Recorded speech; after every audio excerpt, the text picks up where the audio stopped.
Hello, boys and girls and children of all ages. What's this? Glenn Beck is on my lovely television screen again? Oh, what joy can be had today. Yes, I know the Blaze put a copyright strike against me, which I found quite interesting. But I'm using Right Wing Watch, and I'm using this for entertainment, satirical, and informative news. So let's see what the little rodeo clown has to say today. Let's see. Force things onto people. No, you can't. And that's what I mean when I say Governor Cuomo is going to be on the wrong side of history because Oh, he's upset when Cuomo basically said that, would certain ideas and concepts are not welcomed in New York. I wish, Wall Street wasn't welcome in New York, and certain banking regulations and banking institutions weren't welcome in New York. But that's beside the point. I'm sorry. Sorry, I'm rambling. he's among the increasing number of voices who want to segregate an entire group of people. That's right. These people want to segregate an entire group of people. Wow. Was that just poor word choices, or is there some, past demons that haunt the conservative mindset, the absolute fear? I fundamentally believe right now what is happening is their fear. Their fear that everything that they did for millennium to a certain groups of individuals is going to be turned back upon them. That they're going to be ostracized. They're going to be outside of the society. They're going to be segregated. They're going to be downcast. They're going to be bullied and beaten and imprisoned for their concepts and ideas. I mean, they never did something like that, did they? They were generous and caring and loving individuals, weren't they? They were always benevolent rulers. Now that they're losing power, shouldn't they expect that those who are gaining power to be just as beneficiary and benevolent and understanding and loving as they were during their rule? To eradicate a certain kind of thought, and that doesn't work. And unfortunately, his children or grandchildren will figure that one out far too late after his death, most likely, that he was on the wrong side. And you know what? He's not alone, though. I mean, those people who are forcing Common Core into schools. I mean, think of Arnie Duncan in 30 years. I have a lot of problems with Common Core. My solution for the educational problems in this country is basically turn it over to the Jesuits. I've always said just let the Jesuits run it. That way you get great critical thinking skills, great logic. They'll learn Latin, which is really, really cool and neat. They'll get a great understanding and a classical education. And don't worry, folks, the Christianity won't take. It never does. Anyway, that's my solution for education. Give it to the Jesuits. When his grandchildren say, "Did you really say that the only people who were against Common Core were white suburban moms? Really?" Really?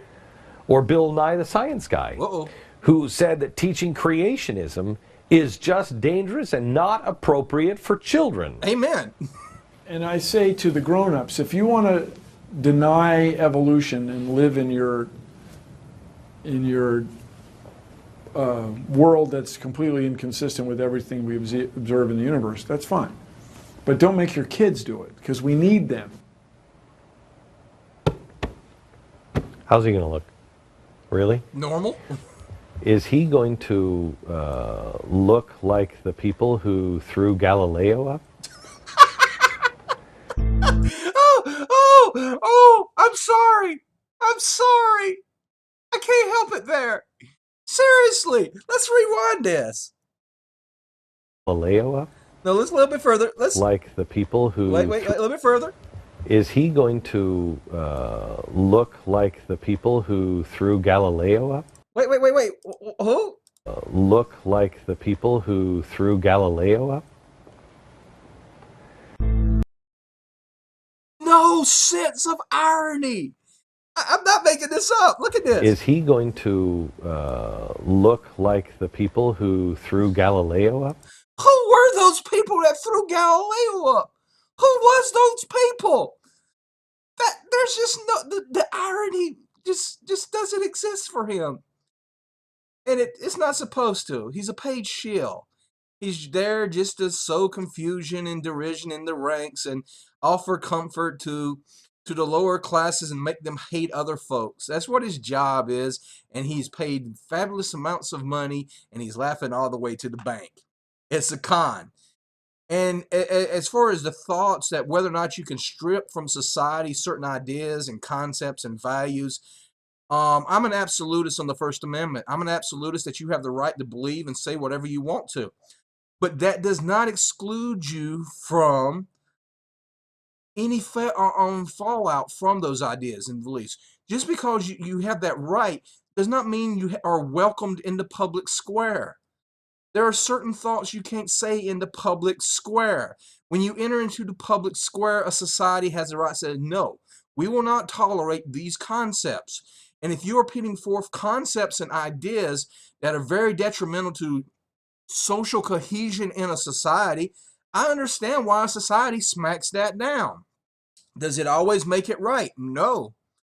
But I understand why the Catholic Church basically said, "Hey, Galileo, you can't really be running around saying this because it will cause too much social upheaval in the society." Long term, they were wrong. Yeah, they were wrong about this, but I understand why they did it, and that's what normally happens in a society. Now, people running around that want to have their little Bible understanding of biblical understanding and want to put forth that, they have the right to hate homosexuals or dislike homosexuals or not approve of the lifestyles of homosexuals. They're very not clear about what their Bible says. Their Bible says not that just an abomination, and that there's an action that must be taken towards those individuals. They must be stoned to death. Now, society cannot tolerate that coming into the public square. That is dangerous. So I understand why it's smacked down. And when you believe in certain ideas, you must accept the ramification of those ideas. If you go forth into the public square and says, my little good book tells me X, Y, and Z, and people says, well, your little good book also says ABC, and we don't believe in that anymore, you have to let the chips fall where they may. Anyway, I just like this. This cheers me up. This just cheers me up. Just watch this. How's he going to look? Really? Is he going to look like the people who threw Galileo up? Look at that. No concept. He's just reading the prompter. He has no concept of the irony in that statement. Anyway, Fat Bastard Wannabe Buddha coming at you. Hope somebody gets some enjoyment out of that. I was just goofing off today. Have a good day.